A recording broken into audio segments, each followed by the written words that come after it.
পুরে ভরা মজাদার তিনকোনা আলুর পরোটা আজকে নিয়ে আসলাম মজাদার রেসিপি। তো রেসিপিটা সবাই দেখবেন আর বানিয়ে খাবেন। তো এই রেসিপিটা খুবই সহজ, বেলাবেলি খুবই ঝামেলা নেই, ঝামেলা মুক্ত আলুর পরোটা। তো চলেন দেখে আসি।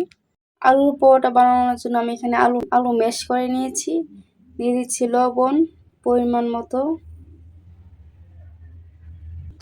দিয়ে দিচ্ছি 1/4 কাপ পেঁয়াজ বেরেস্তা, দিয়ে দিচ্ছি চিলি ফ্লেক্স, দিয়ে দিচ্ছি ভাজা জিরা 1/2 চামচ, দিয়ে দিচ্ছি সরিষার তেল পরিমাণ মতো। সবগুলি উপকরণ আমি হাত দিয়ে ভালোভাবে মাখিয়ে নিব। আমি এখানে আলু মাখিয়ে নিয়েছি, এবার ময়দা মাখিয়ে নিব। তো 5টা ডো করে নিয়েছি, এবার ময়দা মাখিয়ে নিব। ময়দা নিয়ে নিলাম, ময়দার মধ্যে লবণ দিয়েছি, আবার তেল দিয়ে নিচ্ছি।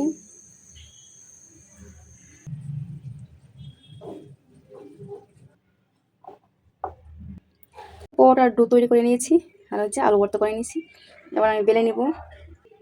তো এই যে পরোটার জন্য ডো করে নিয়েছি, আলু ভর্তা আমি ডো করে নিয়েছি, আর বানিয়ে ফেলি। তো এই যে আমি রুটিটা একটু বড় করে বেলে নিয়েছি।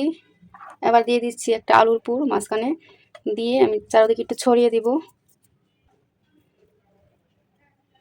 আজকে আলুর পরোটা বানাবো বেলাবেলি ঝামেলা ছাড়া, একবার বেললেই হবে। তো এই যে আমি আলুটা দিয়ে দিলাম, আর আমি কেউ আটকাবো এটা দেখাচ্ছি। আমি যে এ পাশ থেকে এ পাশে নিয়ে আসবো কোনাকুনিভাবে, এই যে এরকম কোনাকুনিভাবে নিয়ে আসলাম। এবার এ পাশ থেকে আমি এ পাশে কোনাকুনি করে নিয়ে আসবো। তো আমি এ পাশে পানি লাগিয়ে নিব। তো এই যে আমি পানি লাগিয়ে নিচ্ছি এখানে।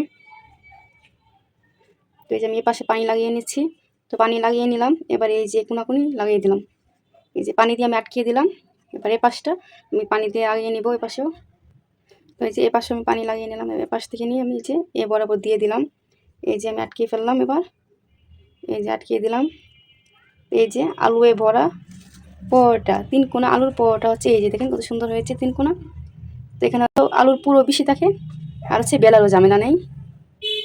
নিচেটাও বেলে দেখিয়ে দিব।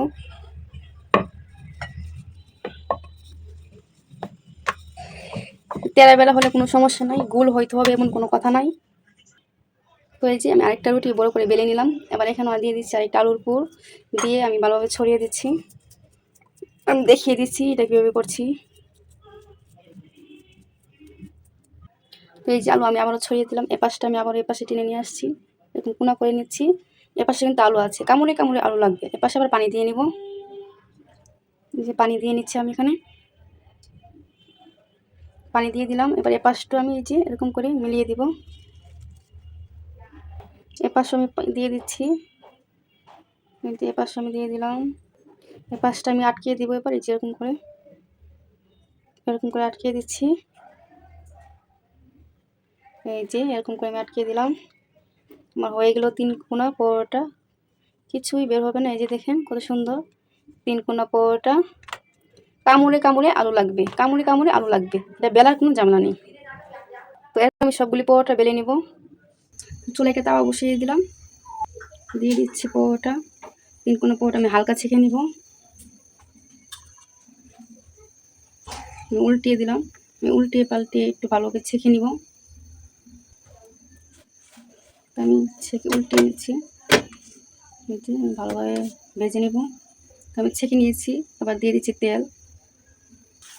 তেল দিয়ে দিলাম। দেখেন ফুলে উঠতেছে। পেস্ট উল্টিয়ে দিব, উল্টিয়ে দিলাম। 3 পাশ ভালোভাবে ভেজে নেব। দেখেন ফুলে উঠছে কিন্তু।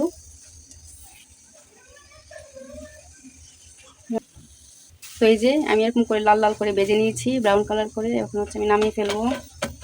এই যে আমার কিন্তু ভাজা শেষ আলুর পরোটা, এখন নামিয়ে নেব। আরেকটা পরোটা ভেজে নিচ্ছি, আরেকটা পরোটা দিয়ে দিলাম। আমি হালকা ছেঁকে নিয়েছি, এবার তেল দিয়ে দেবো অল্প করে।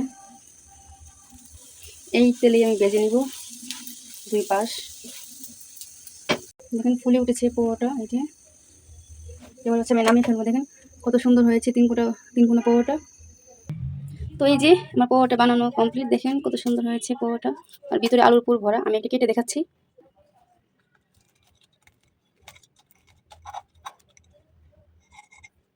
এই যে কেটে নিলাম, তো দেখাচ্ছি আমি আপনাদেরকে। ভিতরে দেখেন আলুর পুরে ভরা, কিন্তু দেখাচ্ছি অনেক গরম, ধরতে পারছি না। তো এই যে দেখেন ভিতরে দেখেন কত সুন্দর আলুর পুর, দেখেন কত গরম, ধোয়া উঠছে কিন্তু, দেখেন ধোয়া উঠছে আর অনেক গরম, আমি ধরতে পারছি না, অনেক কষ্ট করে ধরে আপনাদেরকে দেখালাম যে ভিতরে কত আলুর পুর। এই যে এটা দেখাচ্ছি, দেখেন ভিতরে কত আলু, অনেক গরম। এই যে দেখেন ভিতরে কত আলু, কিন্তু খেতেও কিন্তু অনেক মজা হয়। এখানে সস নিয়ে নিলাম, এগুলো কিন্তু সসের সাথে খেতে অনেক মজা হয়। অনেক মজা। আল্লাহ হাফেজ, আজকে এই পর্যন্ত।